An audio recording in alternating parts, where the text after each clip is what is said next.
안녕하세요.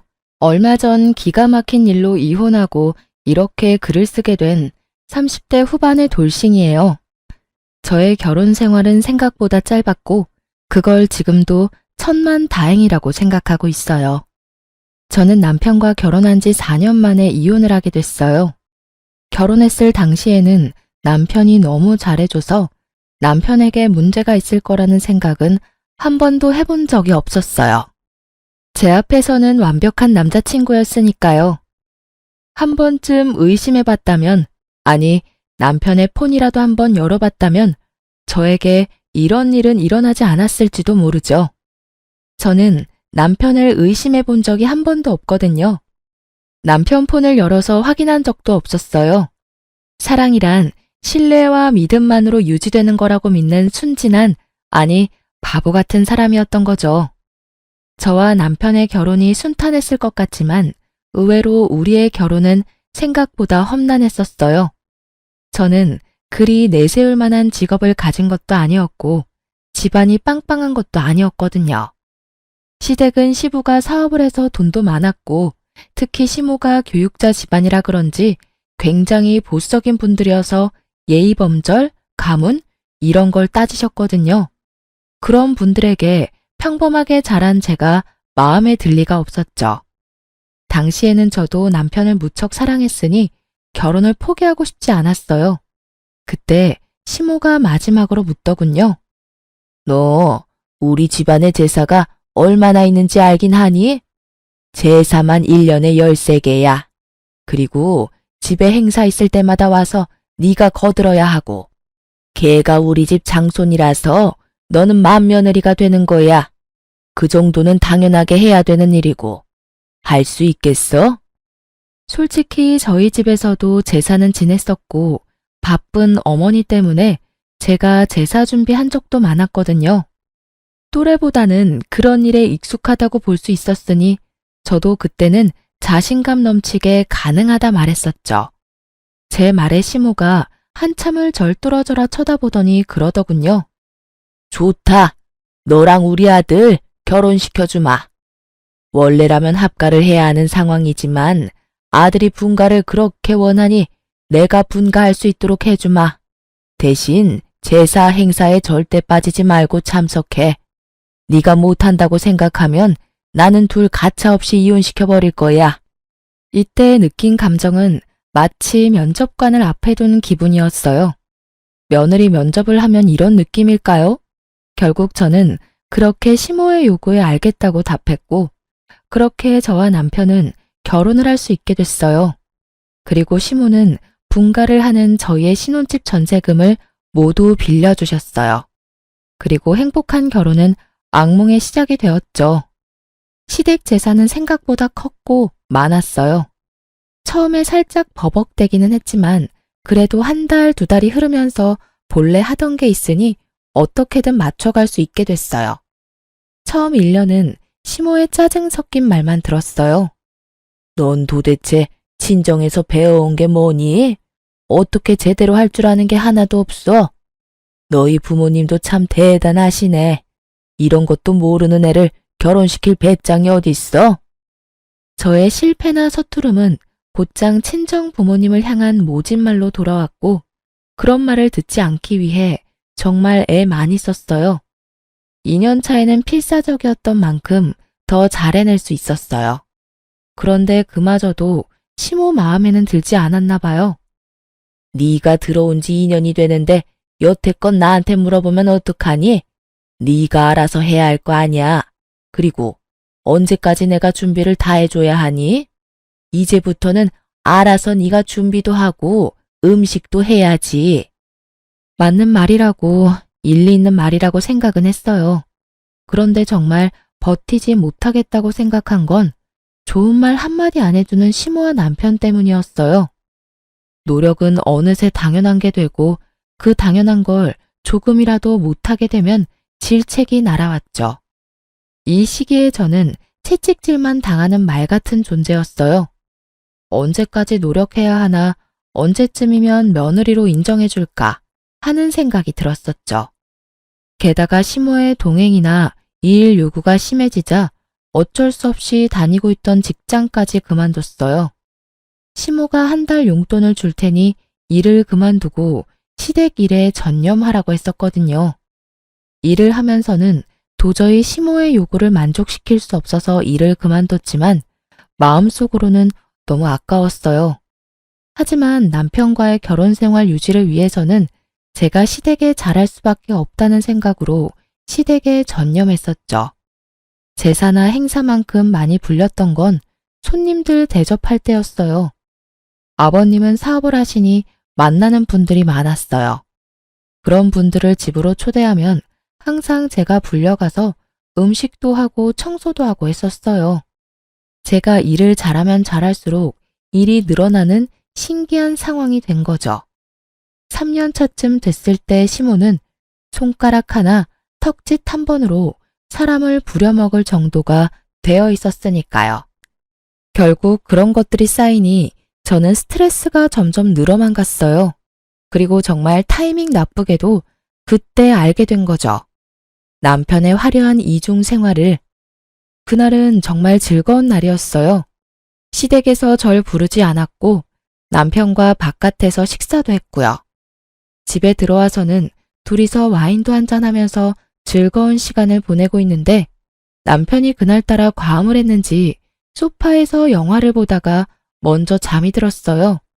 저는 남편에게 이불을 덮어주고 침대로 가려고 했어요. 그런데 남편 손에서 스르륵 빠져나온 폰이 바닥에 소리를 내며 떨어지더군요. 그리고 그걸 주워든 저는 아무 생각 없이 남편의 폰을 열었어요. 남편은 한 번도 폰을 잠근 적이 없었거든요. 귀찮다고, 그리고 문제 있는 사람들이나 비밀로 하는 거라고요. 솔직히 여태껏 남편의 그런 말들 때문에 폰을 확인하지 않은 것도 있어요.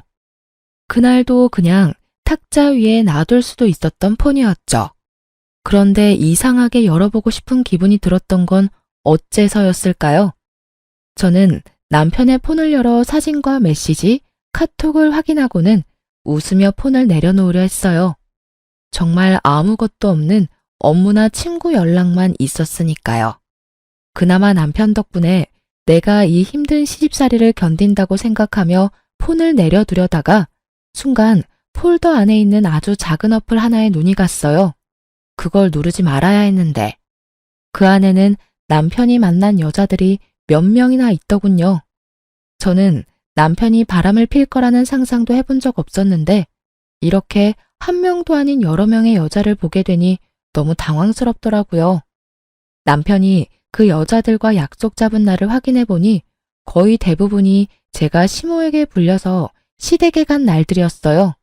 저는 남편과의 결혼을 유지하기 위해서 몸이 힘들어도 제사 준비, 음식 준비, 청소까지 식모처럼 일하고 있었는데 남편은 그런 저를 두고 자기 혼자 열심히 즐기고 있었더라고요. 너무나 큰 배신감과 충격에 부들부들 떨며 혼자 소갈이 하던 저는 잠도 제대로 못 자고 그날 하루를 뜬 눈으로 지새웠어요. 그리고 그 다음날 남편이 일어나자마자 묻지도 따지지도 않고 말했죠. 나랑 이혼해줘. 자다 깬 남편 얼굴이 당황스러움으로 바뀌더군요. 그럴 수밖에요. 제가 장난으로라도 헤어지자거나 이혼하자는 말은 한 적이 없었거든요. 연애를 하고 있는 동안에도요. 그런 제가 뜬금없이 앞뒤 다 잘라먹고 이혼하자니 남편이 당황할 수밖에요. 뜬금없이 아침부터 무슨 소리야? 무슨 일 있어?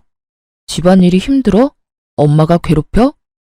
지 탓이라는 생각은 전혀 안 하고 시댁 문제를 들먹이는 남편을 보는데 역겨워서 구토가 나올 것 같더군요.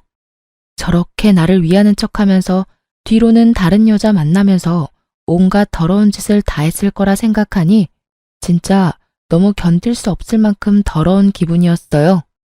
시댁 일 힘들지. 내가 왜 그 힘든 일을 해냈는데? 당신이랑 결혼 생활 유지하려고 그런 거였잖아. 그런데 당신 나 시댁에서 일하는 동안 데이트 앱으로 여자 만났더라? 어떻게 그럴 수가 있어? 제 말에 남편 눈이 크게 떠지더니 아차 싶은 표정이더군요. 자신의 외도가 들켰음에도 남편은 크게 당황하지 않았어요. 미안해, 여보. 그치만 하늘에 맹세코 그 여자들한테 마음 준 적 단 한 번도 없어. 다 그냥 노는 애들이야. 그냥 그렇게 잠깐 만나고 헤어지는 그런 사람들이야. 두 번 볼 사이도 아니고 용건만 끝나면 다신 볼 일 없는 사람들. 그런 사람들이랑 자기랑은 다르지. 이런 말을 들으니 기가 차서 말이 안 나오더라고요. 마음은 준 적 없고 몸은 줬다. 그러니 봐달라. 어디서 이런 미친 발상이 떠오르는지 도무지 상상도 안 됐어요. 지금 그걸 위로라고 하는 말이야? 아니면 돌려서 나 까는 거니? 그것도 아니면 지금 이 순간을 모면하려고 그냥 던진 말? 어떻게 당신이 나한테 그런 말을 해? 당신 마음이 나한테 있으니 몸은 마음대로 굴려도 된다 이거야? 내가 받은 배신감, 내가 느낀 이 더러운 감정은 어쩌고. 당신이 그딴 식으로 가볍게 미친 소리 한다고 해결될 일 아니잖아. 나도 가벼운 마음으로 이렇게 말하는 거 아니야. 나한테는 진짜 당신뿐이라니까. 봐, 어떤 여자도 오래 만난 적 없어. 당신만큼 나를 완벽하게 해주는 여자도 없고, 무엇보다 내 아내라는 자리에 당신보다 더 완벽한 여자도 없어. 그거면 되잖아. 솔직히 내가 당신을 얼마나 잘 챙겼는지는 당신도 잘 알잖아. 서프라이즈도 자주 해줘. 당신 위해서 선물도 많이 해줘. 당신 집에 있을 때는 다른 곳에 가지도 않고 당신한테 오잖아. 이 정도면 내 마음을 의심하는 것도 이상하지 않아? 난 정말로 당신뿐이야. 다른 여자들 신경 쓸 것 하나도 없어. 그 여자들은 그냥 노는데 필요한 것들이니까. 남편 말대로 남편이 저와 있는 동안만은 잘해줬으니 저도 의심하지 않았었죠. 그런데 그런 저에게 남편이 이런 짓을 하다니. 그만해. 더 이상 듣고 싶지 않아. 당신의 사랑이 이런 가벼운 것인 줄 알았으면 당신이랑 결혼조차 생각 안 했을 거야. 서프라이즈, 선물을 많이 해주면 바람 펴도 되는 거야? 나하고 있는 시간에만 충실하면 내가 없는 시간에는 다른 여자 만나는 게 당연한 거냐고. 여보, 나는 지금 이 상태에서 벗어나고 싶지는 않아. 당신처럼 완벽한 아내이자 며느리는 찾기 힘들잖아. 요즘에 누가 제사를 그만큼 지내고 시댁 일에 헌신을 다해? 어딜 찾아봐도 당신뿐이야. 당신이 있으니 우리가 이렇게 잘 사는 거고. 부모님 도움 받아가며 편하게 사는 거잖아.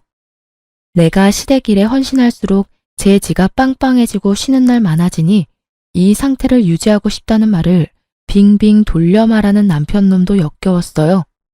저를 시댁에 대한 방패로 세워두고 혼자 열심히 즐길 생각으로 가득 차 보였으니 말이죠. 반성을 하고 미안한 마음을 가진 인간의 말이 아니었어요. 됐어. 당신 말 듣고 싶지 않아. 나는 그냥 이혼하고 싶어. 당신이랑 이렇게 말하고 있는 지금도 기분이 너무 더럽고 귀가 썩어가는 기분이야. 이혼해. 여보, 미안하다니까. 한 번이잖아. 딱 한 번 걸렸잖아. 그렇게 바로 나랑 이혼하겠다고 하면 내가 뭐가 돼? 나도 반성할 기회를 줘.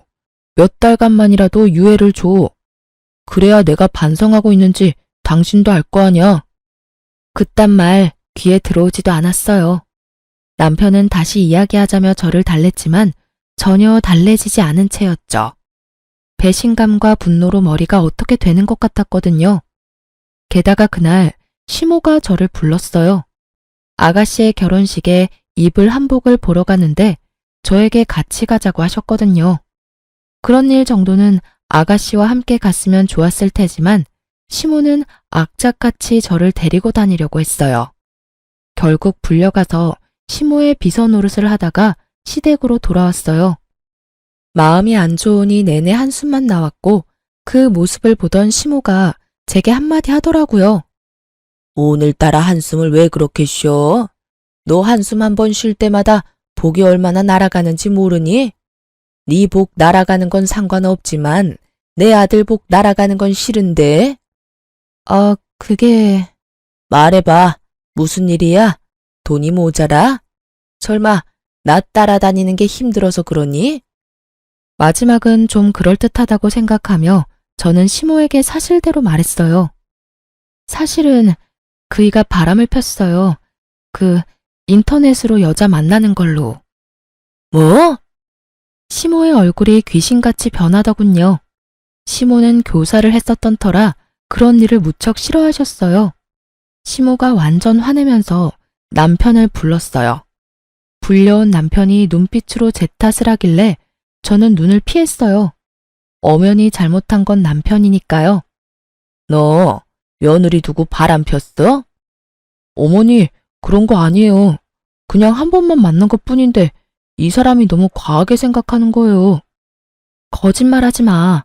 거기는 여자 목록만도 여럿이야. 한 번만 만났겠지. 여러 명을 한 번씩 만났으니까 잘못이 없다고 말할 거야? 우리끼리 이야기하자고 했는데 왜 어머니한테 말한 거야? 남편의 푸념에 시모가 큰 소리 치더군요. 그만. 둘 다 어른을 앞에 두고 이게 무슨 짓이야? 그리고 네 행동에 이 엄마 아빠의 명예가 걸려 있다고 내가 몇 번을 말했어. 여자를 만날 거면 조용히 뒤탈 없는 여자로 만나. 너 때문에 아버지 사업에 문제 일으키면 우리가 주던 지원은 다 끊을 거다. 내 명의에 너희 신혼집이며 매달 주는 용돈이며 다 끊어버릴 테니까 지금 당장 내 눈앞에서 다 정리해. 혼내는 것도 참 시모답다 싶었어요. 부모님 이름에 똥칠하지 말고 뒤탈 없는 여자를 만나라니. 이럴 땐 네가 잘못했고 용서를 구해라가 답이 아닌가요?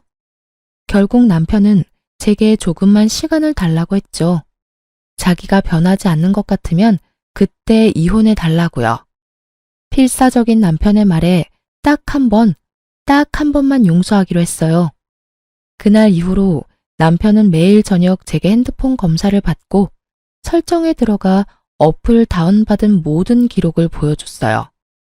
그렇게 이야기가 일단락 되어가고 있었어요. 정말로 남편은 바람을 피지 않았고 집과 회사, 시댁을 드나들며 제 눈앞에 있으려 노력했죠. 하지만 한 번 깨진 병은 붙인다 한들 원상복구되는 건 아니더라고요. 여전히 저는 남편에 대한 의심을 거두지 못했고 완벽한 남편의 모습에도 빈틈을 찾게 됐죠. 그렇게 3개월 정도 지난 어느 날 남편의 바람보다 더 큰 일이 생겼어요. 그날은 큰 제사를 끝낸 다음이었는데 시모가 저한테 앉으라며 할 말이 있다고 하더군요. 남편과 둘이 그 앞에 있으니 시모가 저에게 운을 떼더군요. 네 시아버지 1년 전에 다쳐서 병원 신세 진 거 기억하니? 네, 어머님. 고관절 골절로 입원하셨다가 지금은 집에 계시잖아요.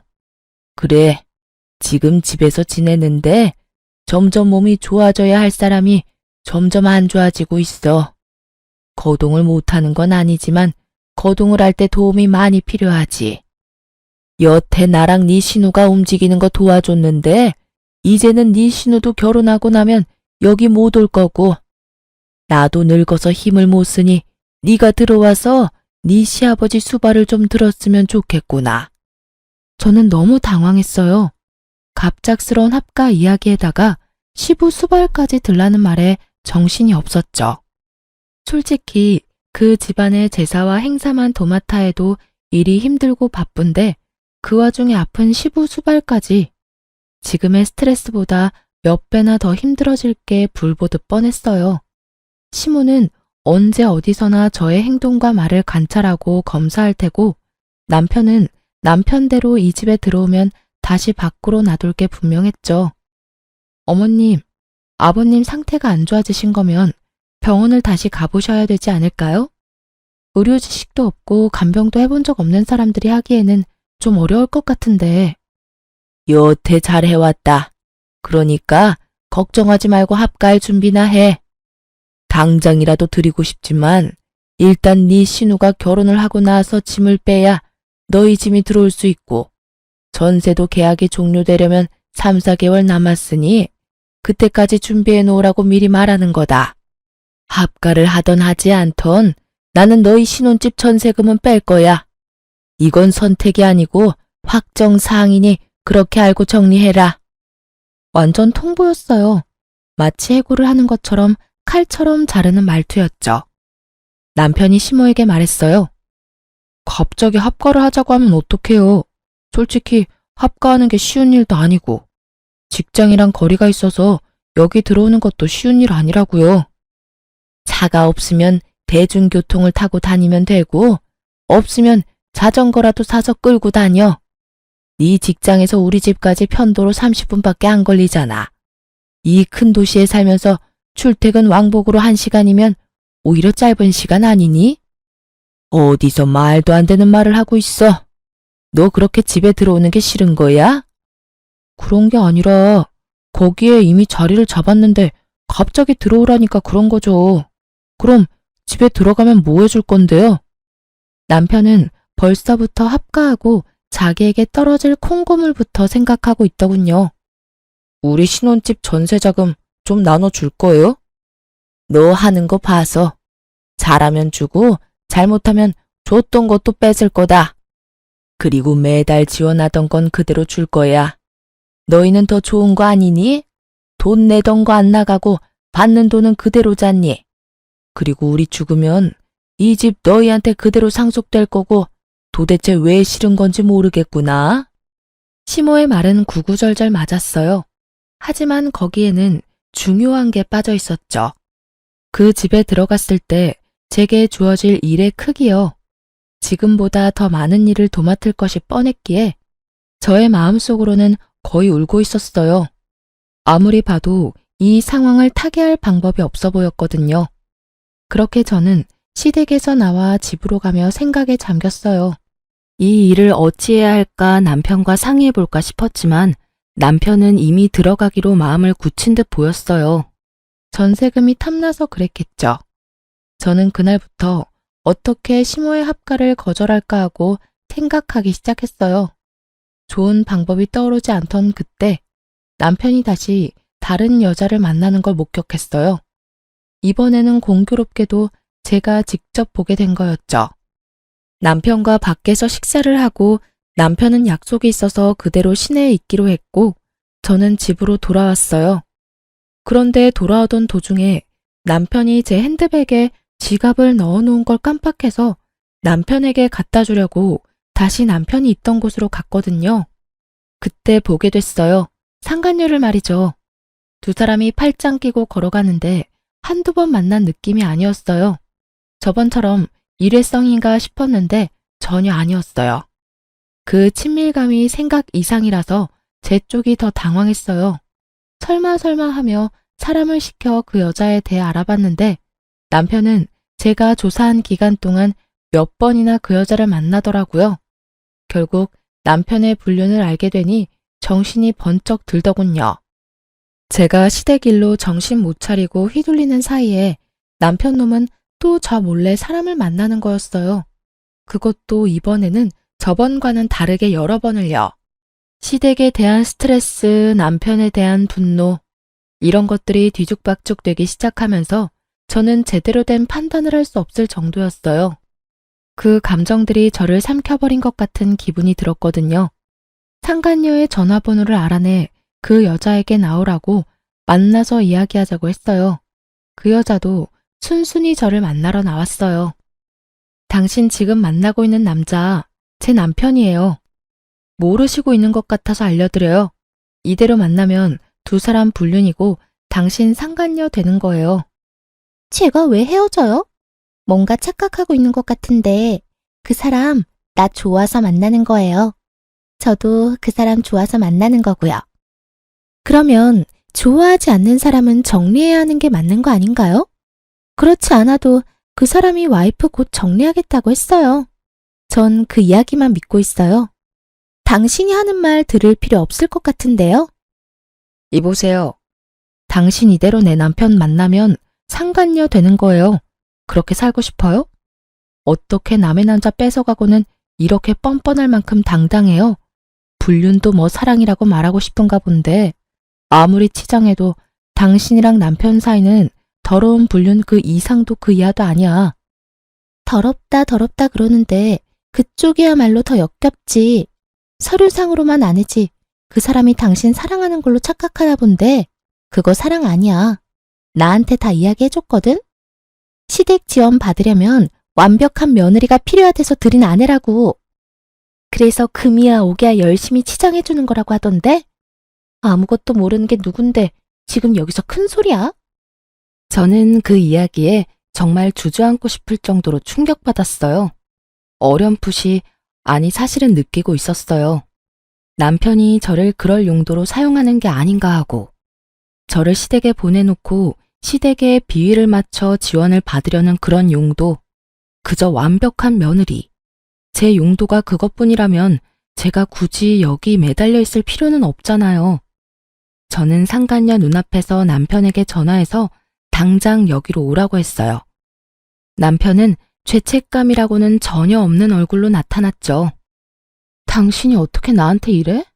저번에 분명히 다른 여자와 만나지 않겠다고 약속하지 않았어?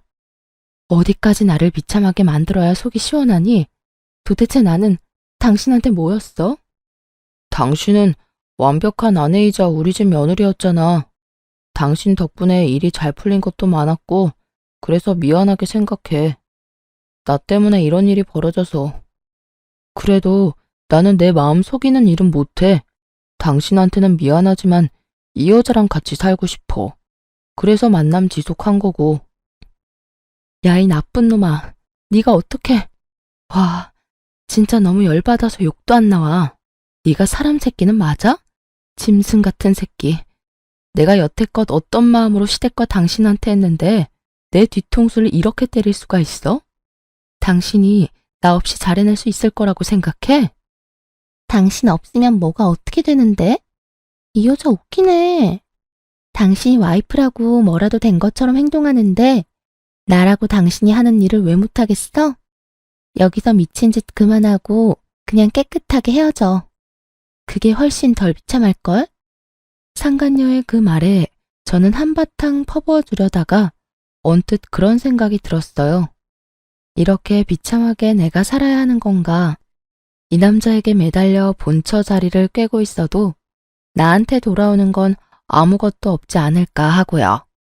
시모가 나를 마음에 두는 건 그저 내가 하는 일을 잘하는 식모라서 그렇고, 실제로는 나를 딸처럼 생각하는 건 아닐 거잖아요. 그런 사람을 위해서 내가 이 남자의 이런 여성 편력을 견디며 살아갈 수 있을까 하는 생각이 들었어요. 그러자 정신이 번쩍 들었어요.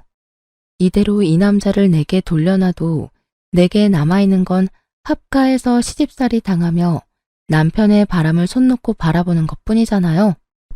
저는 입을 닫았어요. 남편에게 아무런 질책의 말도 하지 않고 남편에게 말했죠. 알았어. 이혼해 줄게. 당신 같은 남자는 내 쪽에서 사양이야. 대신 시댁에는 비밀로 하고 이혼해. 이혼하는 순간까지 비밀 잘 지켜. 그리고 최대한 우리 이혼 빨리 해결되도록 협조해. 대신 상간녀 위자료 소송은 할 거야. 그렇게 알고 있어. 이건 다 당신 잘못으로 이혼하는 거니까 그 정도는 해줄 수 있지? 제 말에 상간녀와 남편은 환하게 웃으며 서로를 얼싸안으며 좋아하더군요.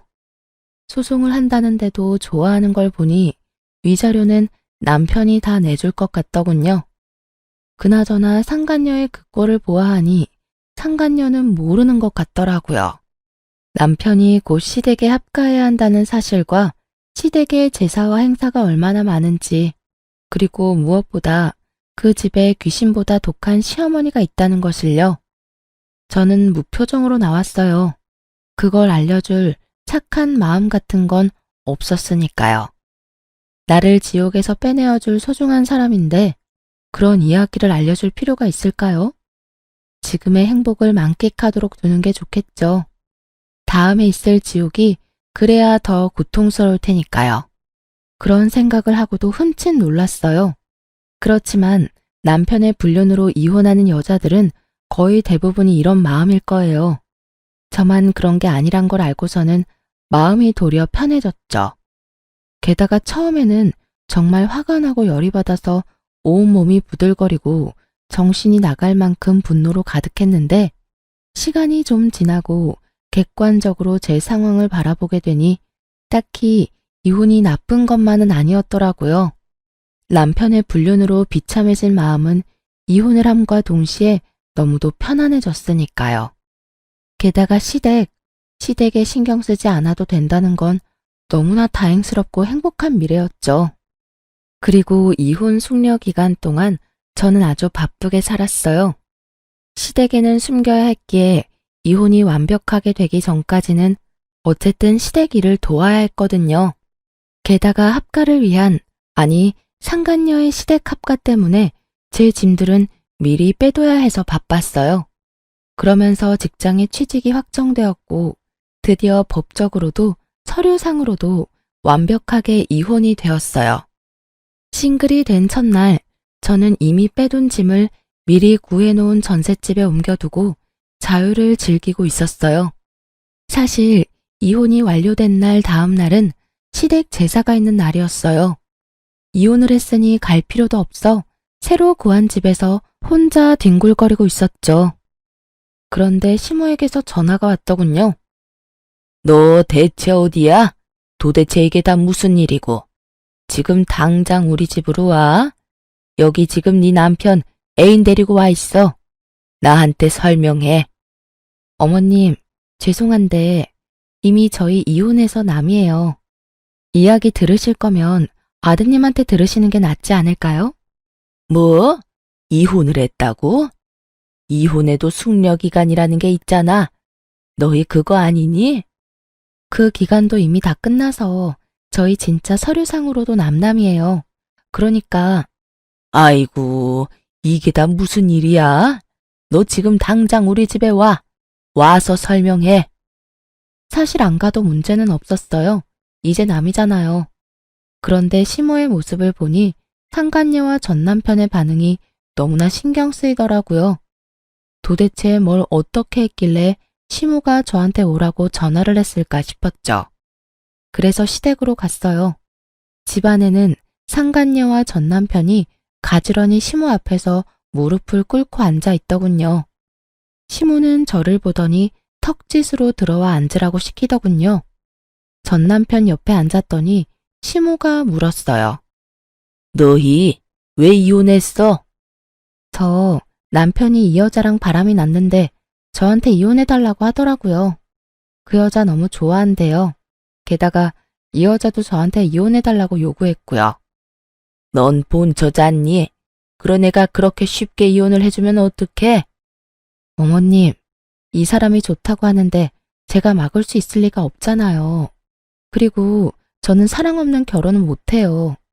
제가 결혼할 때도 말씀드렸지만 저는 저 사람이 절 사랑하는 동안에는 뭐든 할 수 있다고 했잖아요. 그런데 절 사랑하지 않는다니 제가 무슨 할 말이 있겠어요? 본처가 다 뭔데요? 그렇게 자존심 세우고 앉아있으면서 두 사람 하하호호 즐거워요, 사랑해요 하는 거 보고 있으라고요?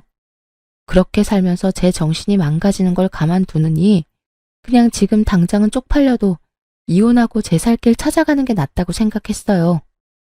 이혼이 너희 둘만 하는 거니?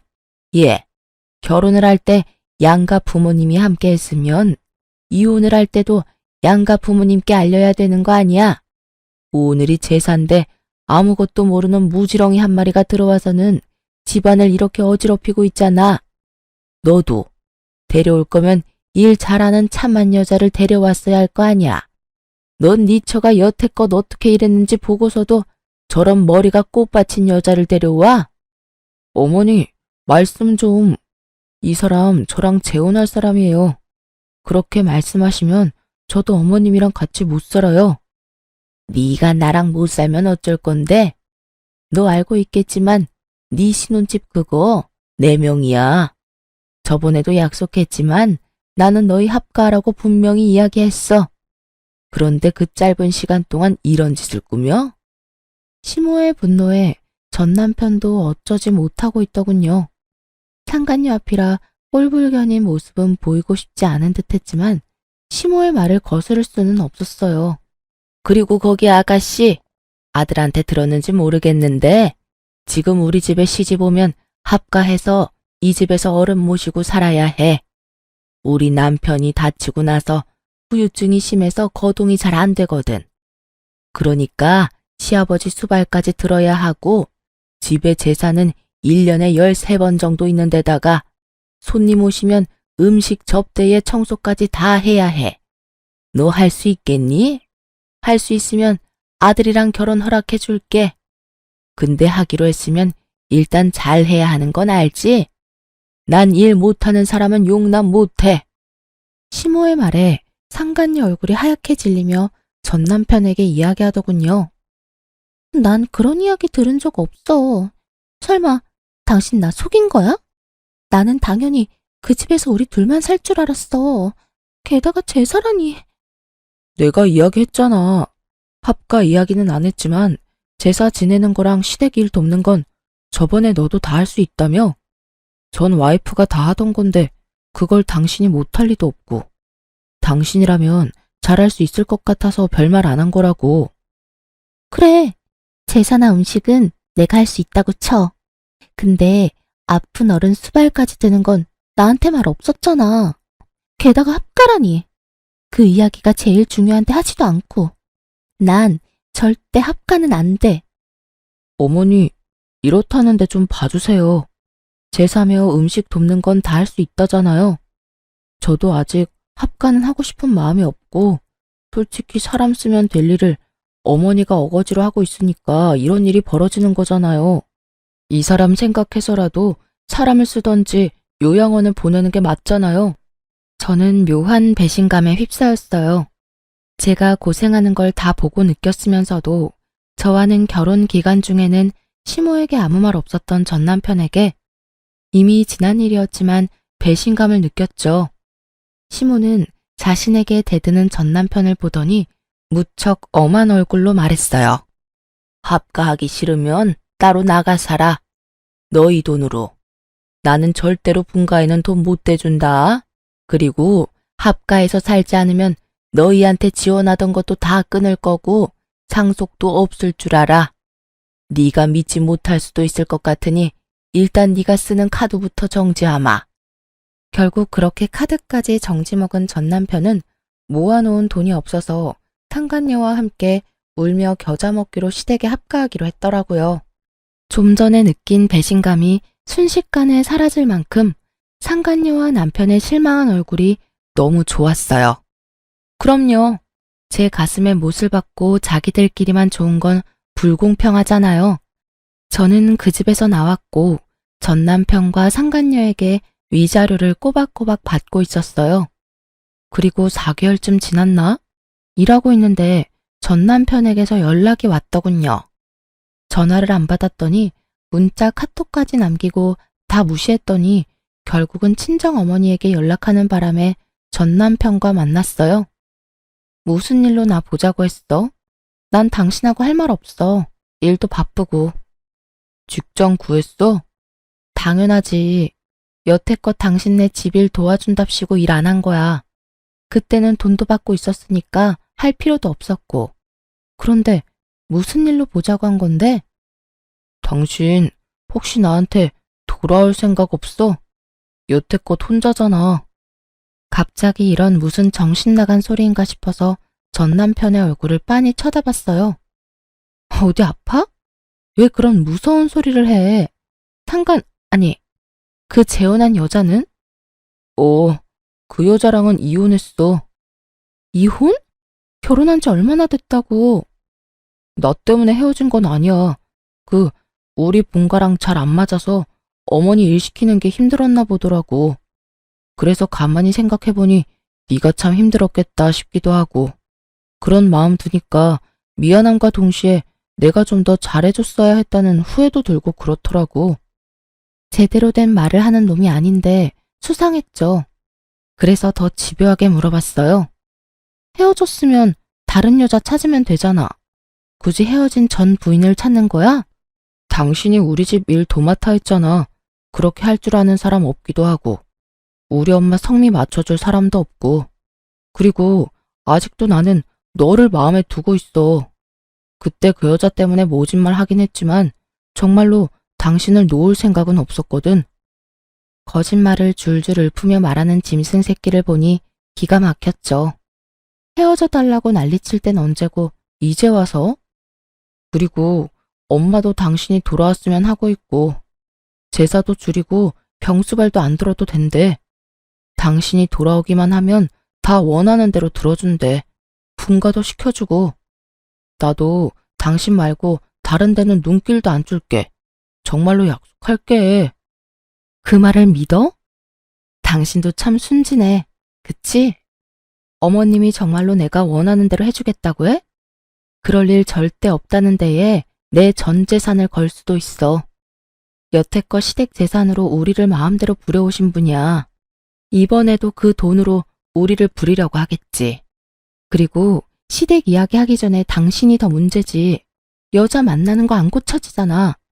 데이트 앱으로 여자 만나던 것도 상간녀 만나던 것도 안 하겠다며 약속해놓고 약속 무시한 채 만난 거잖아. 약속이라는 말의 무게가 너한테는 깃털처럼 가벼운 거 이미 다 알아. 그럼 나한테 약속이라는 말을 해? 내가 바보야? 멍청이야? 너 원하는 대로 다 해줄 것 같은 여자처럼 비춰지는 것도 이젠 지겹다. 앞으로 이런 말 할 거면 나한테 연락하지 마. 역겨우니까. 제 말에 전 남편은 화가 난 것 같더군요. 혼자 있는 게 외로워 보여서 구제해 주려고 했더니 뭐? 그러는 너는 뭐가 그렇게 잘났는데? 잘하는 거라고는 어른들 비위 맞추는 것밖에 없으면서. 너 같은 건 나도 싫어. 아, 엄마가 너 데려와야 지원해 준댔는데 이딴 식이면 나도 그런 거 필요 없어. 잘 됐네. 그게 당신 본심이었어? 내가 어른들 비위를 왜 맞췄는데 너랑 결혼해 보려고 악착같이 그랬던 내가 참 바보 등신이었지. 그리고 한 가지만 알려줄게. 넌 능력도 없는 놈이야. 야, 너 진짜 이딴 식으로 빈정거릴 거야? 그리고 누가 능력이 없대? 너 혹시 우리 엄마한테 연락받았어? 그 이야기 듣고 너 지금 나한테 능력 없다느니 그런 말 하는 거냐고. 갑자기 급발진 걸려 당황하는 전 남편을 보며 저는 의아했어요. 이놈이 왜 이렇게 민감하게 반응하나 싶었는데 나중에 그걸 알게 됐죠. 남편이 제게 왜 다시 돌아오라고 했는지를 시모에게 확실하게 듣게 되면서요. 전 남편이 화내고 간 날 저녁에 시모가 연락이 왔었거든요. 그래, 아들 만났니? 이야기는 잘했어? 어때? 다시 돌아올 생각 있어? 나도 양보 많이 하는 거야. 예전처럼 지내게 해줄 테니까 돌아와. 너도 이혼녀 되는 거 싫잖아. 그 이야기는 없던 걸로 하기로 했어요. 그 사람이 저한테 엄청 화내고 갔거든요. 능력이 없다는 말이 그렇게 싫었나 봐요. 뭐? 아무리 애가 발기부전이라도 그런 말을 하면 어떡하니? 넌 섬세함이라고는 눈 씻고 찾아봐도 없어. 안 그래도 그것 때문에 지금 애가 속상해서 난린데. 시모가 알려준 말에 저는 웃음이 튀어나올 뻔했어요. 그렇게 여자 좋아하는 나쁜 놈의 새끼가 발기부전으로 고생하고 있다니. 그래서 능력이 없다는 이야기에 그렇게 화를 크게 냈던 거였고요. 재혼했으니 재혼한 와이프한테 말하시면 되잖아요. 왜 굳이 저한테 돌아오라고 하시는지 모르겠네요. 걔는 안 되겠더라고. 요리도 못해, 청소도 못해, 시아버지 수발 들라고 했더니 아주 싫은 티를 팍팍 내더라. 내가 똥오줌을 갈라고 한 것도 아닌데 매번 인상 쓰고 인성이 안 됐어, 인성이. 그리고 내가 이렇게 생각해보니 너만큼 일 잘하는 애도 없더라. 제사며 행사며 다 따라와준 너 같은 애를 어디서 또 구해? 그 말을 듣는데 상간녀의 그 썩은 표정이 떠올라서 웃음이 나오는 걸 겨우 참았어요. 그러게, 상황을 잘 알고 유부남을 꼬셨어야죠. 하긴 어찌 보면 저한테는 귀인이긴 하죠. 그 일을 당할 뻔한 저를 자진해서 구해줬으니까요. 그렇죠. 제가 그렇게 열심히 한 건 남편이랑 결혼을 유지하기 위해서였는데 남편이 제가 싫다면 어쩔 수 없잖아요. 그러니까 어머님이 포기하세요. 그 사람은 이미 저한테서 마음 떴거든요. 아니야, 얘. 그런 말 마라. 우리 애 아직도 너 좋아해. 그런데 말을 못하는 것뿐이야. 자기 처지가 지금 그 모양이다. 그러니까요. 전 남편이 그 모양이면 더더욱 재결합은 어려울 것 같고요. 저도 애는 가지고 싶거든요. 저한테 말하는 것보다는 다른 며느리를 맞이하시는 게 더 나을 것 같네요. 하긴 남편 꼴이 그 모양이라 재혼이 가능하겠냐마는 시댁 재력이면 원하는 며느리 구하는 게 힘든 일은 아닐 테니까요. 그렇게 말하고 저는 시모의 전화를 끊어버렸어요. 그리고 나중에 전 남편이 상간녀와 헤어지게 된 진짜 이유를 알게 됐어요. 저에게 했던 거랑 똑같이 했더라고요. 시댁 일 하도록 만들어 놓고 본인은 나가서 또 데이트 앱으로 여자 만나고 돌아다녔더라고요. 그걸 그 상간녀가 알게 되고 여자가 빡 돌아서 전 남편에게 이혼을 요구했다고 하고요. 이래서 재버릇 못 준다는 말이 생겼나 봐요. 저한테 했던 거 그대로 상간녀에게 했으면서 이제 와서 또 저한테 돌아오겠다니. 돌아가기라도 하면 또 똑같은 짓거리 할 것 뻔히 아는데 제가 그 아수라장으로 제 발로 들어갈 리가 있겠냐고요. 제가 전 남편에 대한 사랑의 마음이 조금이라도 남아있었다면 모를까. 고운 정도 미운 정도 다 떨어져 버린 지금 저한테 뭘 바란 건지. 게다가 본인 몸 상태가 저 모양 저 꼴이 돼서 저한테 돌아오라 하는 건 미친놈이 아닌 이상 생각조차 않을 일이잖아요. 무릎을 꿇고 손이 발이 되도록 빌어도 받아줄 확률 0%인데 무슨 근거 없는 자신감으로 그런 말을 짓거린 건지 생각할수록 답 없는 놈이더라고요. 그 이후로 전 시모는 미련이 남는지 간간히 연락해왔지만 저는 모든 연락을 차단했고 더 이상 연락은 오지 않았어요. 그리고 전 남편은 더 꼴사납게 됐죠. 그 나이에 돈 없어서 부모에게서 독립도 못하고 그 몸 때문에 여자도 못 만나고 이혼을 2번이나 하는 바람에 시모에게 혼나서 눈치만 보는 불쌍한 남자가 됐죠. 상간녀도 지금쯤 후회 열심히 하고 있을 거예요. 전 남편과 결혼할 때 상간녀는 초혼이었거든요. 첫 결혼에 호되게 당하고 스트레스 받다가 저에게 당했던 그대로 당하고 헤어지게 되었으니 자기가 뿌린 대로 열심히 거둔 거니 할 말은 없겠죠. 이혼 후에 저는 결혼 전으로 돌아간 기분이에요. 그리고 지금은 뭐든 제 마음대로 할 수 있으니까요.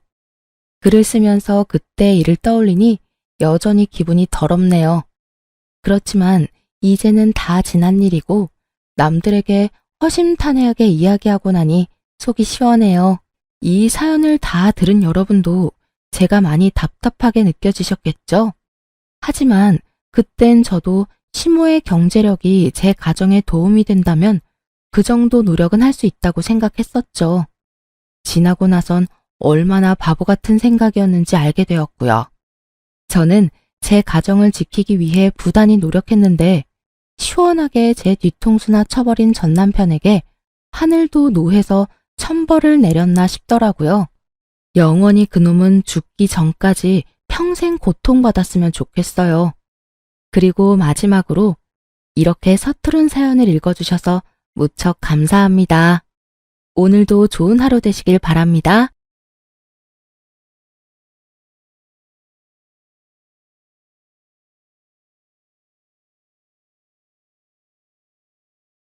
안녕하세요. 저는 얼마 전에 시댁과 인연을 끊고 살게 된 40대 여성입니다. 시댁과 연을 끊고 산다고 하면 대다수의 사람들은 그래도 그건 너무하지 않냐. 너희가 좀 참으면 됐을 텐데 하고 이야기를 해요. 그렇지만 인연을 끊게 된 이유를 듣고 나면 그럴 수밖에 없었네 하고 말해요. 며느리라면, 아니 자식이라면 수긍할 수밖에 없는 시댁과의 인연을 끊은 이유 한번 들어보실래요? 저와 남편은 동갑내기 커플이었어요. 어릴 때 만나서 오랫동안 사랑을 키워온 좋은 부부라고 지금도 생각하고 있어요. 제가 결혼했을 당시에 시부는 좋은 직장에서 일하고 있어서 돈을 많이 벌고 있었어요. 지금은 퇴직했지만 당시 아버님의 위세는 생각보다 좀 더 대단한 편이었죠.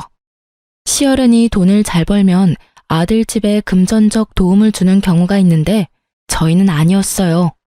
시모와 시부의 사랑과 관심, 경제적 지원은 모두 큰 형님인 아주버님께 돌아갔죠. 매번 아주버님네만 지원해 주시는 시모를 보면서 스트레스를 받았지만 별말 하지는 않았어요. 엄밀히 따지면 차별을 하는 게 싫었던 건데 거기 돈이 끼어 있으니 사람이 좀스럽게 보여서 가만히 있었던 거예요. 게다가 부모님이 번 돈이잖아요. 어디다 쓰던지 제 것이 아니니 더욱 말할 거리도 아니었고요. 하지만 시모의 돈 씀씀이가 점점 더 커지는 걸 보면서 노후 준비는 제대로 하고 계신 건지 걱정되기 시작했죠. 시모는 시집살이를 시키는 사람은 아니었지만 정말 씀씀이가 너무 컸어요. 뭐든 큰 것, 좋은 것, 비싼 것을 선호하고 좋아했죠. 그리고 그 좋은 것들은 모두 시모가 사용하거나 아주버님네로 들어갔죠. 알아서 잘하시겠지 하는 생각으로 별 걱정 안 했는데 그게 문제였어요. 사실 시부가 정년으로 퇴직하고 나서부터 그 걱정이 현실로 변해버렸어요. 시부모가 퇴직을 하면서 저희는 시댁에 용돈을 드리게 됐어요.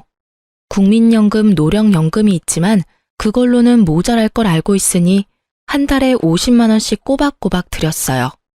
저도 남편도 못 버는 편은 아니었고 시댁에 드리는 만큼 친정에도 드리고 있었으니 조금 부담되기는 해도 마음은 편했죠. 그런데 하루는 시모가 저와 남편을 불렀어요. 너희 매달 우리한테 주는 용돈 너무 적은 것 같은데 좀 더 줄 수 없겠니? 요즘 그 정도 금액 누구 코에 붙여?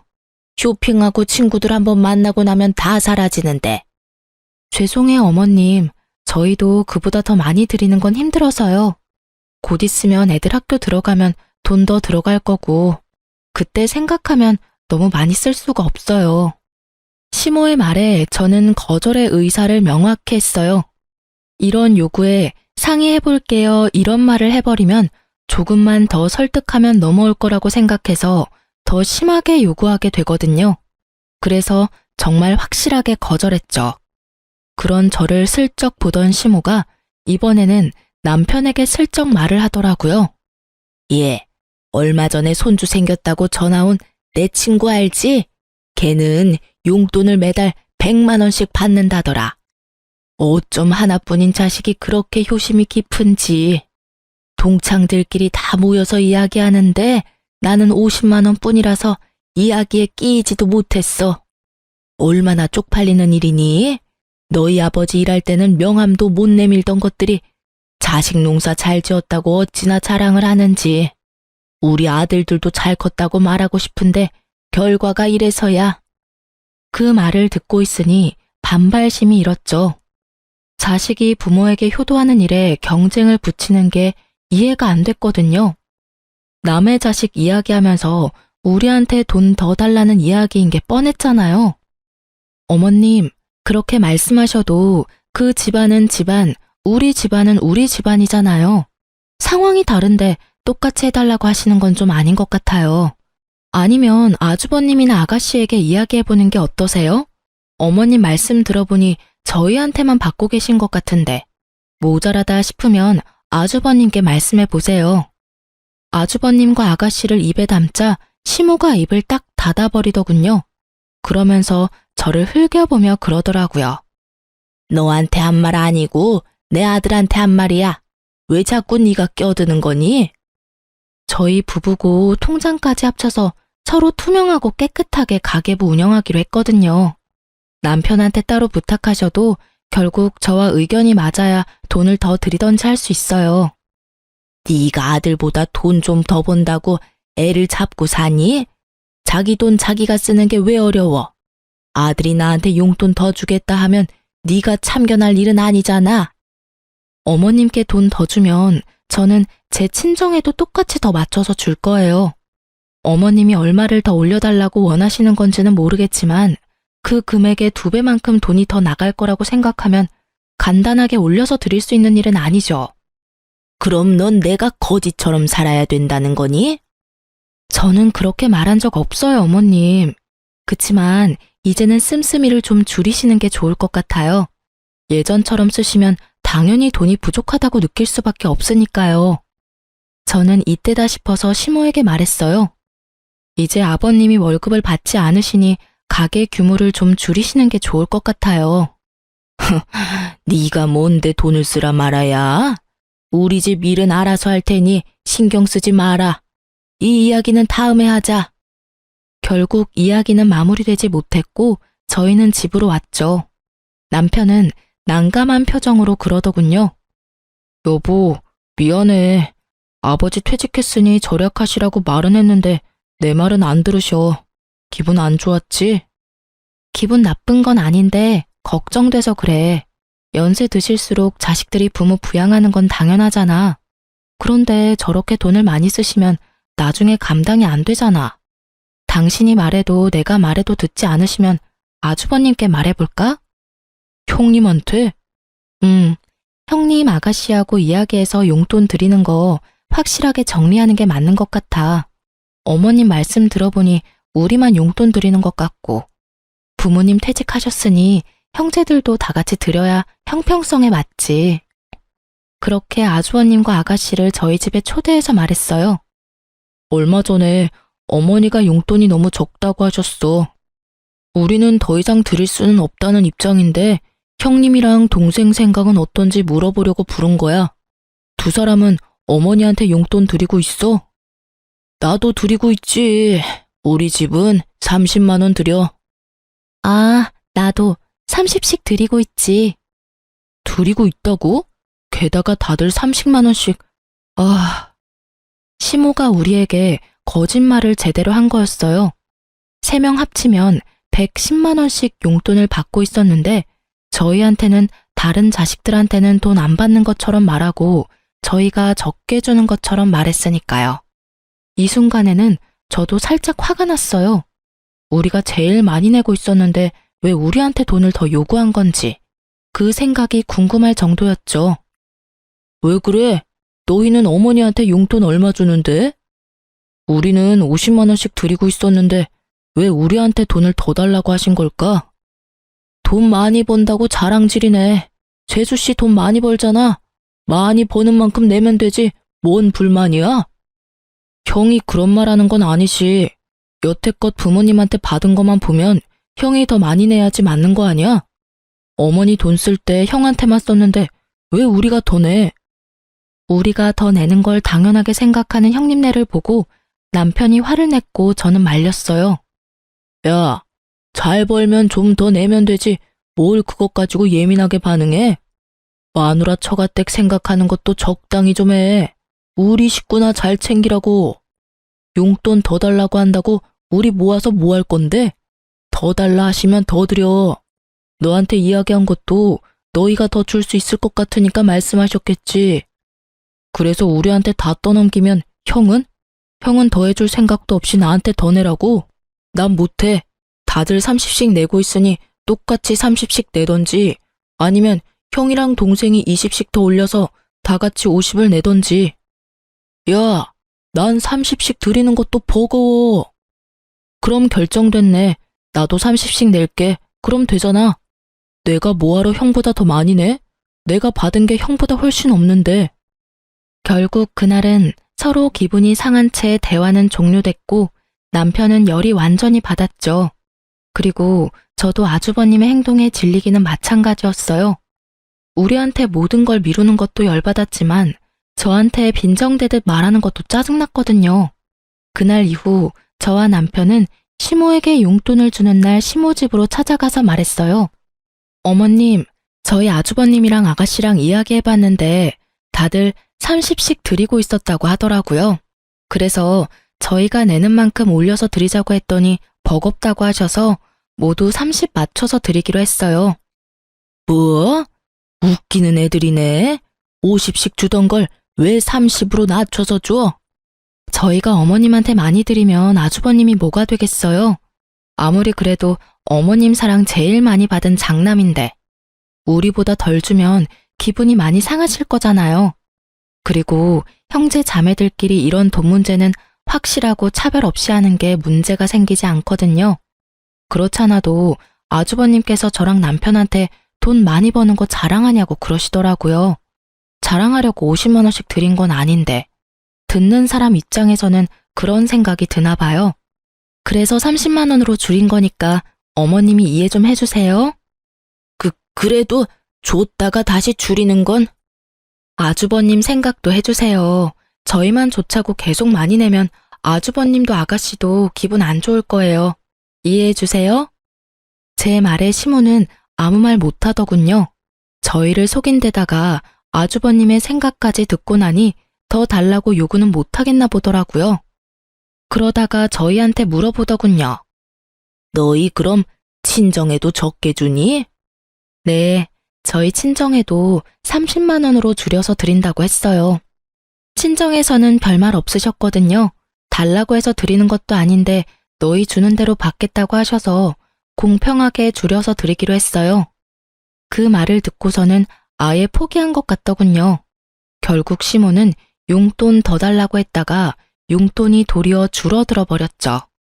차라리 용돈 올려달라 말하지 않았으면 계속 50씩 받을 수 있었을 텐데 괜히 욕심내시는 바람에 도리어 20만 원 줄게 됐으니 그렇다고 형제들 다 30씩 주는데 저희만 50 드리는 것도 그렇고 결국은 이렇게 정리되어서 저희는 참으로 다행으로 생각했어요. 그 이후로 시모는 더 이상 저희에게 용돈을 요구하지는 않았어요. 하지만 뭔가 사야 할 때면 연락 와서 사달라고 하는 경우가 더 늘었죠. 용돈은 용돈대로 쓰고 필요한 건 필요한 대로 저희한테 사달라고 하시는 건데 그것도 나중에는 형님과 아가씨에게 말해서 돈을 거뒀더니 나중에 시모가 그 사실을 알고 나서는 요구하지 않더군요. 아주버님이 뭐라고 하셨는지 아니면 아주버님 고생시키는 게 싫었던 건지는 모르겠지만 저희 생각을 해서 그런 건 아니라 생각하니 참으로 마음이 착잡했어요. 그렇게 시모의 낭비가 사라지는 건가 싶던 어느 날 시모가 저희를 시댁으로 불렀어요. 너희도 알다시피 이 집 너무 좁아서 이사를 가야 하는데 돈이 좀 부족하구나. 너희 집보다 3억 정도는 더 줘야 들어갈 것 같은데 너희가 돈 좀 보태주지 않을래? 그냥 공짜로 내라는 건 아니야. 너희가 돈 보태주면 새로 이사할 집 너희에게 줄게. 어떠냐? 저는 솔직히 이해가 가지 않았어요.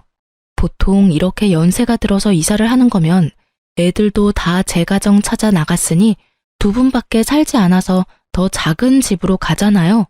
그런데 저희 시모는 더 큰 집으로 이사를 가겠다고 하더라고요. 두 분이 살 건데 더 좋은 동네, 더 비싼 집을 찾는 거 보니 시모의 낭비벽이 사라진 게 아니라고 생각했죠. 그렇지만 이야기를 들어보면 나쁜 이야기는 아니었어요. 저희는 시댁 친정 도움 없이 저희 돈으로 전세로 신혼집을 마련했거든요. 그래서 언젠가는 자가를 가져야 하는데 이 집을 살 때 돈을 대주고 그 집 명의를 얻을 수 있는 건 도리어 더 낫겠다는 생각이 들었죠. 그렇지만 저희도 마냥 돈을 드릴 수는 없었어요. 시모의 낭비벽을 알고 있으니까요. 어머님, 좀 더 작은 평수로 가면 돈 안 빌려도 되는데 굳이 큰 집으로 가시려는 이유가 있을까요? 나더러 이거보다 더 좁은 집에서 살라는 거니? 나는 그런 닭장 같은 데서는 못 살아. 공짜로 해달라는 것도 아니고 너희 집으로 명의 돌려준다니까. 일단 살 때는 내 명의로 하더라도 나랑 네 아버지 돌아가시면 그 집 네 집 될 건데. 남편과 상의하고 저희는 돈을 빌려드리기로 했어요. 물론 그만큼의 목돈이 있는 건 아니고 저희가 가진 목돈을 다 넣으면 저희가 급할 때 쓸 돈이 없으니 대출을 진행하도록 하고 저희가 그 대출금을 갚는 형태로 하기로 했죠. 대신 조건을 걸었어요. 차용증을 꼭 쓰도록. 저희가 돈을 갚는 대신에 부모님 사후 명의를 저희 이름으로 돌린다는 내역과 도중에 집 명의를 바꾸지 못하는 경우가 생기면 저희가 낸 돈을 다 돌려받는다는 조건으로요. 시모는 떨떠름한 표정이었지만 차용증에 지장을 찍었어요. 솔직하게 말하면 시모는 그 차용증이 쓸모없다고 생각하는 것 같더군요. 그렇게 저희는 매달 원금이자 합해서 매달 100만 원씩 시모 아파트 대출금을 갚아갔어요. 힘들었지만 양가 부모님께 나가던 돈도 40만 원 줄었고 그 돈에 좀 더 보태면 못 낼 돈도 아니었죠. 그런데 1년이 좀 지났을까 시모가 잠깐 보자고 하더군요. 시모가 이렇게 부를 때는 좋은 일은 아니었기에 가고 싶지 않았지만 어쩔 수 없이 남편과 함께 갔어요. 어머님, 저희 부르셨어요? 그래, 앉아봐라. 내가 곰곰이 생각해봤는데 너희 지금 우리가 사는 집에 들어올 생각 없니? 합가 말이다. 합가요? 갑자기 무슨 말씀이세요, 어머니? 너희 어차피 이 집 명의 가져갈 거면 미리 들어와서 사는 게 낫지 않겠나 싶어서 그런 거다. 큰 집이기도 하고 너희들 들어와 살아도 크기는 충분하지. 그리고 돈 나갈 일도 줄어들 거 아니니? 그렇지만 나는 너희가 들어와 살았으면 싶구나. 우리도 나이가 들었고 둘이서 살기에는 좀 버거워. 너희 신혼집 어차피 곧 있으면 전세 재계약이지? 계약하지 말고 종료하고 들어와. 대신 전세금은 다른 데 쓰지 말고 들고 들어와. 너희 집 전세금은 써야 할 곳이 따로 있으니까. 시모의 말에 저는 그 써야 할 곳이 시댁에 새로 산 집의 대출금을 갚는 일이라고 생각했어요. 하긴 그렇게 갚아버리면 대출금도 사라지니까. 그렇게 생각하던 제 예상을 시모는 완전히 뒤집어 버리더군요. 얼마 전에 친구가 크루즈 여행 갔다 왔다고 하지 않니? 나랑 네 아버지도 이번에 크루즈 여행 갔다 오려고. 친구가 하던 것보다 더 비싼 걸로 갔다 와야 되지 않겠어? 뜬금없는 크루즈라는 말에 저도 남편도 당황했어요. 저희 전세 자금을 시모 호사 여행에 쓰라는 말이었잖아요. 제 귀를 의심했죠. 어머니, 무슨 크루즈 여행 다녀온다고 합가를 해요. 여행이면 모아놓은 돈으로 가시면 되잖아요. 모아놓은 돈이 어디 있어? 생활비 쓰느라 다 써버렸는데. 게다가 너희는 용돈도 쥐꼬리만큼 주면서 너희가 나한테 할 말은 아니잖니? 너희가 용돈이라도 두둑하게 주면 또 몰라도 고작 100만 원 안 되게 주면서 무슨 여행이야? 집에 쓸 돈도 없는데. 어머님, 연금에 저희가 드리는 용돈까지 합치면 한 달에 300 정도 되잖아요. 그런데 그게 모자라다고 하시면. 모자라다면 모자란 줄 좀 알아. 그래서 너희 전셋집 팔고 우리 집에 들어올 거니? 못 가요. 세상에 그런 이유로 합가를 하는 가족이 어디 있어요? 그리고 제가 몇 번이나 말씀드렸잖아요. 소비 좀 줄이시라고요. 도대체 크루즈 비용을 얼마를 쓰시길래 저희 전세금까지 필요할 정도냐고요. 못해도 두 사람이서 가려면 몇 천 정도는 필요하지 않겠어? 거기서 입을 옷들, 장신구들, 가방 그런 것들부터 사고 들어가서 식사 비용이나 이런 것도 만만치 않게 돈이 드는데. 어머니, 제발 좀 그만하세요. 아버지 돈 한 푼 안 벌고 계시는데 돈을 그렇게 써요? 돈이 하늘에서 떨어진다고 생각하세요? 저희는 못해요. 2번 다시 그런 이유로 저희한테 합가하자고 하지 마세요. 저보다 남편이 더 화내며 시모에게 한바탕 하자 시모 얼굴이 정말 차갑게 가라앉더라고요. 너희 거절했지? 그럼 나도 내가 알아서 하마. 자식 새끼 잘못 둔 게 죄지. 부모 호강은 못 시켜줘도 여행 한 번 정도는 보내줄 거라고 생각한 내 애가 바보야. 저런 것도 자식이라고 애 낳고 미역국을 다 먹고. 돌아가 봐라. 너희 앞으로 볼 일 없을 테니까. 결국 시모에게 그런 이야기를 듣고 저희는 집으로 돌아왔어요. 남편은 흥분해서 열을 올렸지만 저는 슬슬 걱정이 되더라고요. 알아서 하시겠다는 말이 뭔지 몰라서 궁금해졌거든요. 무엇이든 상상 이상을 보여주는 시모라서 정말 몇 날 며칠을 끙끙대며 시모의 다음 행동을 예측했는데 몇 달간 시댁이 조용했어요. 시모에게 안부차 매주 전화를 드렸었는데 그날을 기점으로 전화도 받지 않으시더라고요. 그래서 저는 남편에게 말해서 아주버님께 시모가 어디 있는지 물어보라고 했죠. 형님, 어머니 연락이 안 돼서 그러는데 어디 가셨어요? 얼마 전에 크루즈 여행 간다고 2분 같이 가셨어. 꽤 긴 일정이던데 거의 한 달 일정이더라고. 금액도 엄청 들었어. 결국 크루즈 여행 가셨네요. 혹시 형님한테도 여행 보내달라고 하시던가요? 그래, 그래서 결국 내가 돈 마련해서 보내드렸어. 너무 좋아하시더라. 돈은 좀 많이 들긴 했지만 그래도 좋아하시는 거 보니까 마음이 좀 편해졌지. 그 말에 저는 안심하면서도 당황했어요. 아주버님 네가 그리 넉넉지 못한 상황인 걸 알고 있었는데 그 크루즈 여행에 들 돈을 어떻게 마련했을까 싶었거든요. 그래도 아주버님이 효도 차원에서 그렇게 했다면 뭐 못할 것도 없지 않았겠나 싶었어요. 여태껏 시모에게 받은 것도 많은 장남이니 솔직하게 말해서 받은 만큼 돌려드렸다면 가능했을 금액이라고 생각했거든요. 그렇게 전화를 끊고 그 일에 대해 잊었어요. 그런데 시댁에 집 대출금 내는 날이 되었을 때 문득 그런 생각이 들더군요. 시모가 저희에게 크루즈 여행을 위해 들어와서 합가를 하라고 했을 때 그런 이야기를 했잖아요. 전세금을 자기한테 달라고. 혹시 형님네한테도 똑같이 그런 요구를 했을지도 모른다는 생각이 불현듯 떠오른 거죠. 저는 아닐 거라는 간절한 마음으로 시댁의 등기부 등본을 떼봤어요.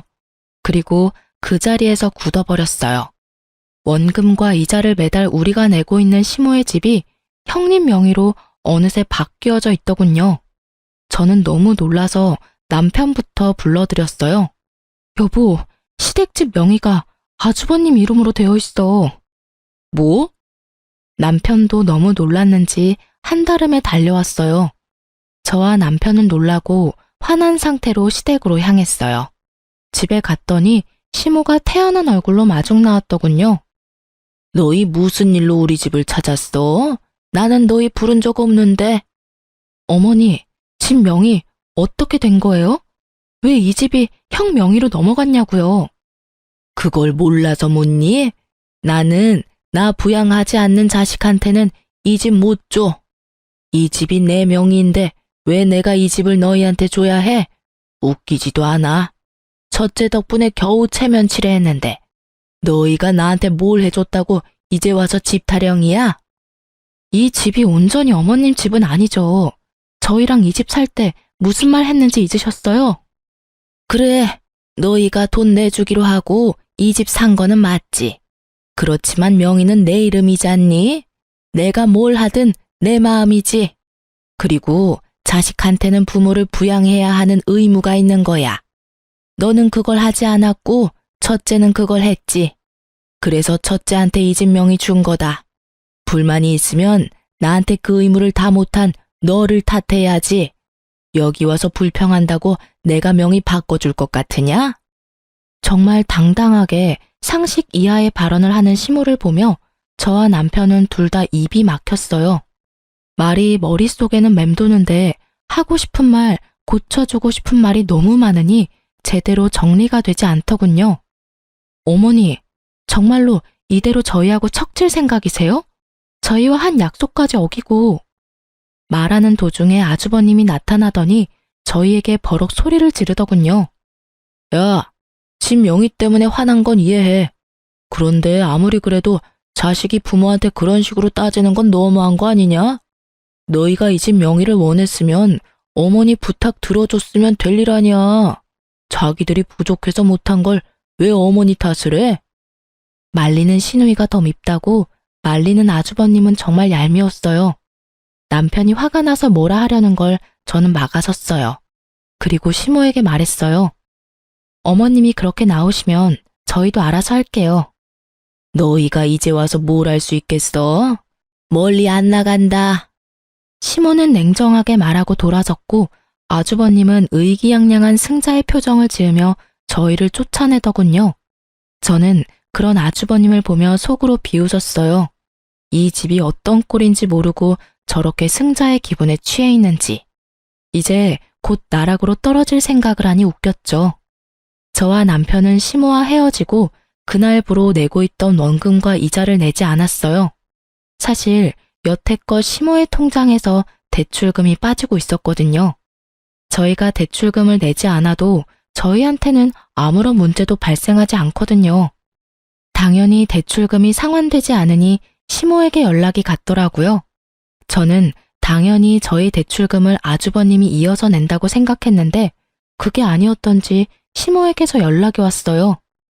너희 대출금 왜 안 내줘? 어머님, 저희가 대출금을 왜 내요? 아주버님 명의로 넘어갔으니 아주버님이 내셔야 맞는 거죠. 어머님한테 그렇게 잘하는 아주버님이시니까 잘 내주시겠죠. 시모의 반응을 보니 그 집에 대출이 걸려 있다는 것도 이야기하지 않은 눈치더라고요. 저는 그런 시모에게 한 가지 더 말했어요.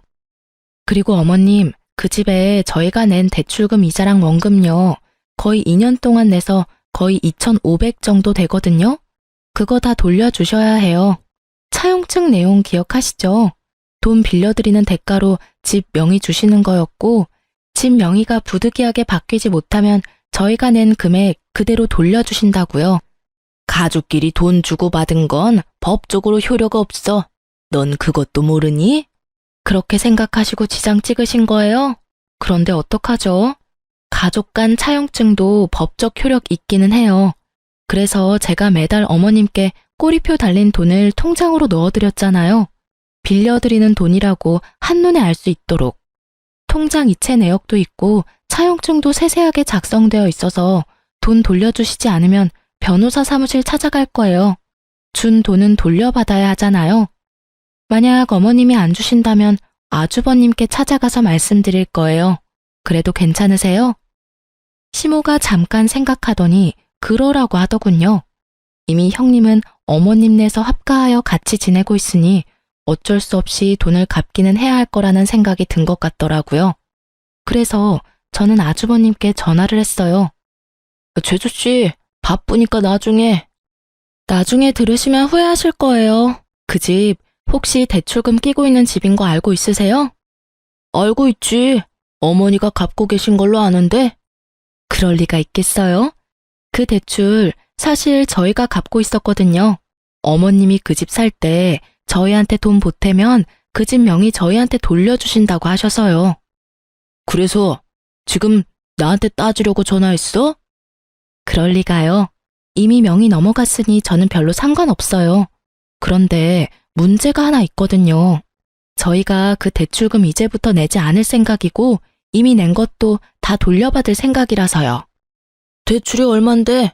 집 시세 생각하면 그리 큰 돈은 아닐 건데. 대출 지금 한 달에 100만 원씩 꼬박꼬박 들어가고 있어요.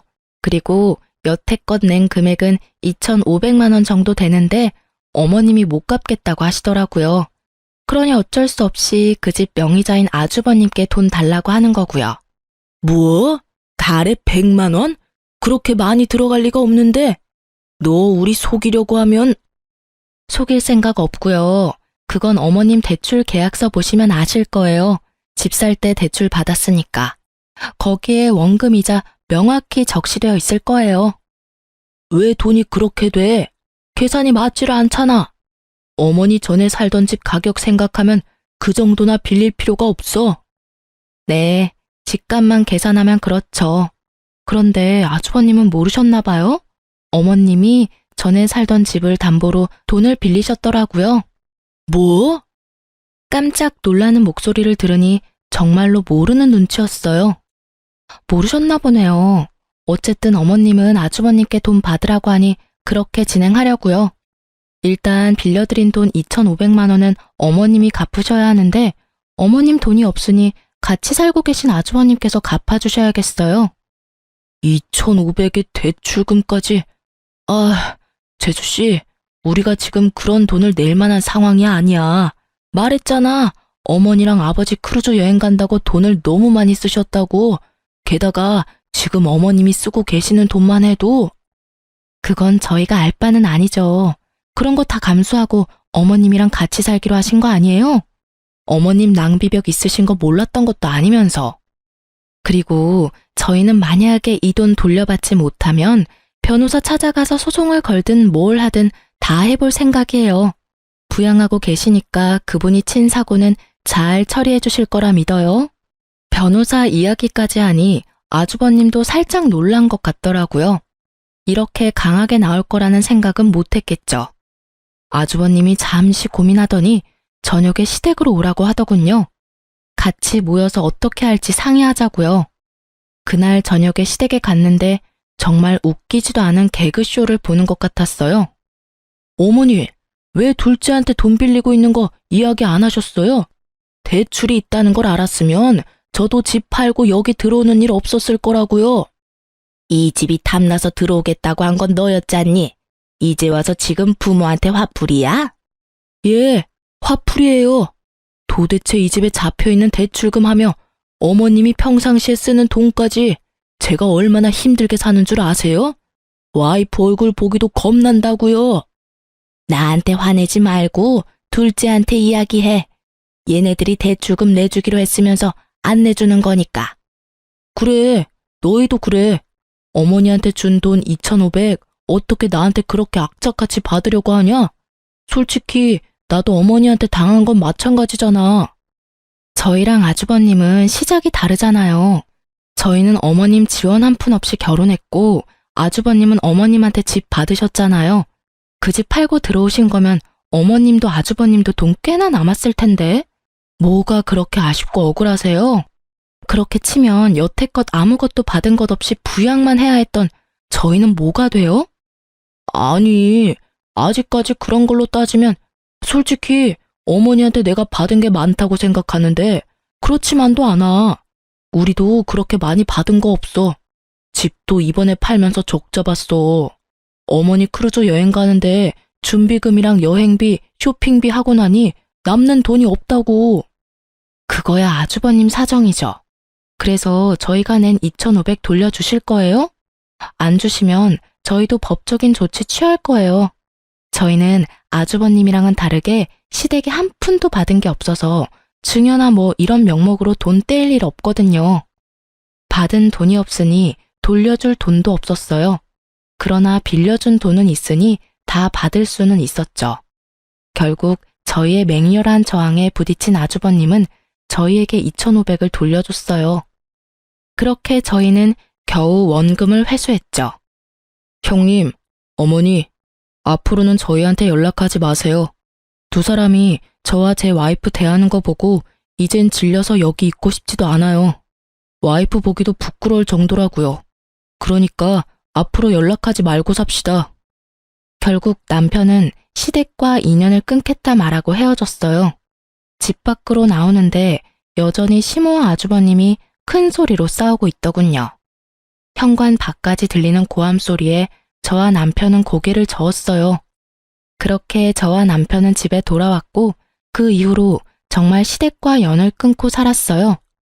3년 정도 연락 없이 지냈지만 가끔 막내 아가씨가 연락을 주기는 했어요. 그 집안 사람이기는 했지만 결혼해서 조금은 먼 사이가 됐고 남편처럼 어머님의 장남 사랑의 피해자인 사람이었으니 연락을 하고 지내긴 하더라고요. 그런데 3년 좀 지나고 저희 집으로 시모가 찾아왔더군요. 저와 남편은 당황했어요. 이렇게 시모가 직접 찾아올 줄은 상상도 못했으니까요. 안으로 들였는데 그때 당시에 저희는 친정 부모님과 같이 살고 있었거든요. 시모는 들어오자마자 그 말부터 하시더군요. 이런 불효자식 같으니 자기 부모는 모실 생각도 안 하고 마누라 부모를 모시고 살아? 여자한테 꽉 잡혀서 살면서 아주 몹쓸 인간이 됐어. 어머니, 그런 말씀 하려고 여기 오신 거예요? 그러면 돌아가세요. 나도 여기서 좀 살아야겠다. 네 형하고는 못 살겠어. 구두쇠 같은 게 돈 한 푼 안 주고 사람을 부려먹잖아. 갑자기 그게 무슨 말씀이세요? 저희 집에 이미 장인 장모님 같이 살고 계시는데. 그거야 내 알 바가 아니지. 여기 네 집이잖아. 그러면 내가 내 아들 집에서 지내겠다는데 누가 뭐라고 할 거야? 너도 내 자식이면 당연히 부모 모실 생각이나 해야지. 치마폭에 쌓여가지고는 사내 새끼가 돼서 이게 무슨 꼴이야? 제 꼴이 어때서요? 어머니, 자식 이용해 먹으려고 했던 사람이 어머니 자신인 거 잊으셨어요? 형님하고 무슨 일로 틀어져서 저한테 찾아와서 괴롭히는 건데요. 저는 어머니랑 같이 살 생각 전혀 없으니까 나가주세요. 너 어떻게 이런 식으로 대해? 너도 내가 돈 없다고 무시하는 거야? 이래서 내가 명의를 먼저 줘버리는 게 아니었는데 네 형도 그렇고 너도 그렇고 사람이 어떻게 그렇게 냉정하니? 네 형은 나를 아주 범죄자 취급을 해. 매번 크루즈 여행 보내준 거, 집 대출금 이야기하지 않은 거, 그런 말 하면서 나한테 화만 내고. 나도 할 말 많아. 내가 지한테 얼마나 많은 걸 해줬는데 어떻게 그놈이 나한테 이런 모욕을 줘? 어머님, 아주버님이 나쁜 마음이셨으면 이미 어머님 내쫓았겠죠. 그런데 내쫓지 않고 집에 같이 산다는 건 나쁜 마음에서 그러는 건 아니실 거예요. 나쁜 마음이 아니면 그게 뭐니? 돈을 한 푼을 안 줘. 친구들 만날 때 옷 좀 사입으려고 했더니 고작 그것도 못하게 받고 한 달에 용돈을 꼴랑 30만 원만 주는 게 너무하잖아. 게다가 너희도 그래. 꼴랑 집 명의 바꾼 걸로 마음 상했다고 부모한테 주는 용돈을 안 주면 어떡하니? 어머니, 저희도 연락 없었지만 저희한테 연락 주신 적도 없는 게 어머니예요. 어떻게 여태껏 한 번도 연락 없으시다가 또 본인 필요할 때만 나타나서 부모 자식 운운하시는 건데요. 화내며 소리 지르는 남편을 제가 달랬어요. 어머님, 아주버님 좋아하셔서 아주버님한테 집 명의 주셨잖아요. 그러면 아주버님 곁에 계시는 게 가장 행복하실 거예요. 조용히 있으면 먹고 자고 쉬는 데는 문제 없으시잖아요. 그렇죠? 제가 저번에도 말씀드렸지만 씀씀이만 줄이시면 다 좋게 해결될 일 같네요. 나는 싫어. 어떻게 이렇게 없이 살아? 해야 할 게 얼마나 많은지 아니? 게다가 얼굴만 마주치면 잔소리까지 하는 아들까지. 내가 시집을 다시 왔나 싶을 정도야. 아이고, 그러니 내가 너희한테 찾아왔잖아. 너희도 내 자식이고 응당 자식이라면 부모를 모시는 게 맞지. 지금 당장 사돈댁 내보내고 나 들어갈 자리부터 마련해라.